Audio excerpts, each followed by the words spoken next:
Kurt Helin joins us now to kind of break it down for us. As it seemed like the Kyrie stuff had kind of quieted off a little bit, but in the still of the night last night, the Kyrie goes to Boston, and we got a big-time deal here. So your initial reaction, Kurt, was what? Well, a surprise, because I'd kind of heard the same thing. Things had quieted down a little bit. I've been hearing for weeks that, yeah, they're making calls, but nobody's making any real headway. They continue to ask for too much. But the real difference was they kept talking to Boston, and eventually Cleveland came off of demanding Jason Tatum, which was originally they really wanted Tatum. Boston obviously was very high on Tatum after trading out of the number one pick, and that became the changing. Like once Cleveland said, all right, maybe we can do this deal without Tatum, they were able to find a way to get it done. On the surface, 2017, is either team better, or are they both about where they were? I mean, for the season coming up, your thoughts on that? I think Cleveland's a little better. Isaiah Thomas, his production last year, numbers-wise, was pretty close to Kyrie Irving's. He plays with a little more of a chip on his shoulder, frankly. He doesn't really, the Cavaliers coast, man, don't they? Like, they just we're going to take 2 weeks off and just win some games. Isaiah Thomas doesn't play that way, so I think in some ways he's good for them. It's not next year. It's somewhere in the ballpark of a wash. I don't think it's a dramatic, look, Thomas was better last year. It's probably close to a wash this year. But bringing in Jay Crowder is huge. That's the kind of 3-and-D guy Cleveland needs. A, to rest LeBron a little more during the season, but in games. But B, that's the guy you need against Golden State. That's the guy you're going to need to put on Gordon Hayward, in the conference finals. He's going to be huge for them. And then they've got that Brooklyn pick too. So I think that Cleveland's a little better right now. I always thought Boston continues to just look at it like, hey, LeBron can't last forever. We're 2 years away. Is the message here that Boston just didn't want to pay Isaiah, that they were just not going to do that, so let's get something, and something we feel is very comparable, if not better? I think that is part of it. They didn't want to be locked in. It's not even the first year of that contract. Everybody's just concerned about the third year of that contract, the fourth year of that contract. It's going to be interesting to see what Isaiah gets on the free agent market next year, whether from Cleveland or someone else. If LeBron comes back, they bring him back, obviously. But what concerns everybody is just the history of undersized NBA players from Nate Robinson back through Tiny Archibald or what have you. The drop off is fast. It's not gradual. It's not the usual bell curve kind of system. It's a cliff, and nobody wants to be on the wrong side of that cliff at $25 million a year or whatever he's going to make a year. North of 20, certainly. He'd like 30. I don't know if it's going to get all the way there. I don't think he's going to get fully maxed, but it's going to be the years that are the sticking point. Somebody will eventually give him a third, but Boston didn't want to do that. Boston really wanted to be beyond that and not be stuck there. Kyrie Irving is younger, and he's also just going to age better. He's going to be I would much rather have Kyrie Irving 3 years from now than Isaiah Thomas. Kurt Helin, Pro Basketball Talk on NBCSports.com with us here, the trade last night. So any trickle-down effect for LeBron and his decisions down the road? I'm not sure it has too much of a change in this. I think it makes it possibly more likely he stays because I think they're a little bit better and they get to the finals. And look, let's be honest here. If Golden State's healthy, what happened is the finals went from 4 games to 5. But if Golden State's not quite right for whatever reason, Draymond's suspended for kicking somebody or somebody's injured or what have you, then yeah, they're right there. They're just, they play them tight. Now they're close, and maybe LeBron looks at it and looks at, his options with Los Angeles or whatever he's looking at and says, this might still be the best place for me to add rings to my legacy and stays. But I still think if you talk to people around the league, A, he wants to wait. He's going to leave all his options open. He's going to play the season out and say, what do the Lakers look like next year? Maybe Lonzo Ball doesn't look that good. Maybe a lot of things. He's going to play this season out, keep his options open, then make his call. And in that sense, I don't think anything changes for him. Right. That pick really could change the future for Cleveland because now even if LeBron leaves, at least it could be number 1 or number 2, and they can reestablish someone to build around. Yeah, even if Brooklyn's better than we think, they're not going to be good. They got rid of Brook Lopez, who actually provides value for them. They're going to be – I can't imagine that pick being worse than 5th or 6th. It's probably top 5 easily. And, there's some teams out there, Chicago and some teams out there that'll tank pretty hard, but they will be in that mix. It's going to be a really high pick in what's a draft with some really nice big men. So it will be interesting. You're right. It gives Cleveland an option. It also, by the way, gives Cleveland an option if they think they're close and they think they might be able to keep LeBron and a player comes available. You never know when DeMarcus Cousins came out of the blue. Nobody thought Kyrie Irving was going to be available. You never know when somebody's going to come up. This is a huge trade piece.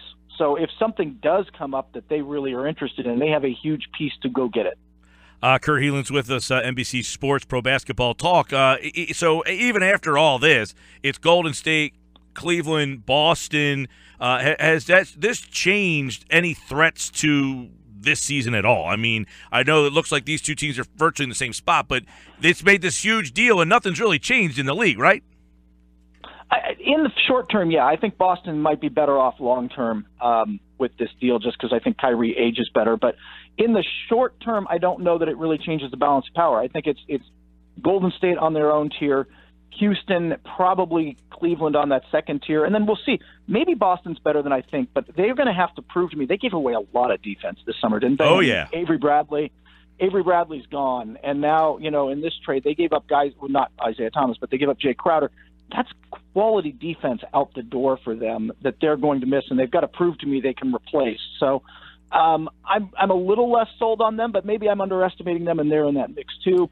And then there's, we'll see if the dark horses, San Antonio, we always sleep on San Antonio. Right. They've still got Kawhi Leonard. They're still good.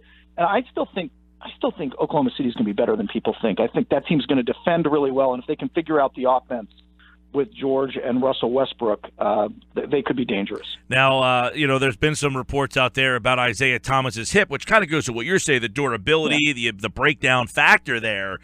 So that could be another thing that Boston just said, look, we can't trust Isaiah Thomas here. But the interesting part of that whole thing is, if he ends up being an issue for Cleveland, if he goes there and breaks down on that, that could really – because is Cleveland good enough if Isaiah Thomas isn't the Isaiah Thomas they were last year, or that he was last year?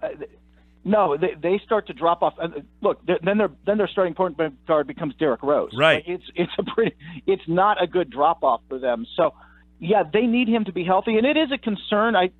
Normally you think, the physicals for these things are formalities. Not really in this case. I think they're going to take a pretty good look at where that hip is. Boston has believed, and he hasn't had surgery on it.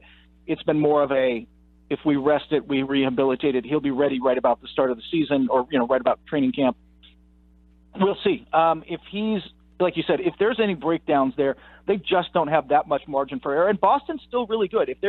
If Cleveland stumbles for whatever reason, injuries or whatever, Boston's right there. I mean, Boston's good. I think Cleveland's a little bit better of a playoff team. And look, let's be honest, until LeBron James loses an Eastern Conference Finals, I'm not actually picking him to lose an Eastern Conference Finals. Right. Well, one of the reasons I think a lot of people didn't buy into Boston was they lacked that star. They get Gordon Hayward. They got Kyrie Irving. Should we believe in them a little more than maybe we're giving them credit for?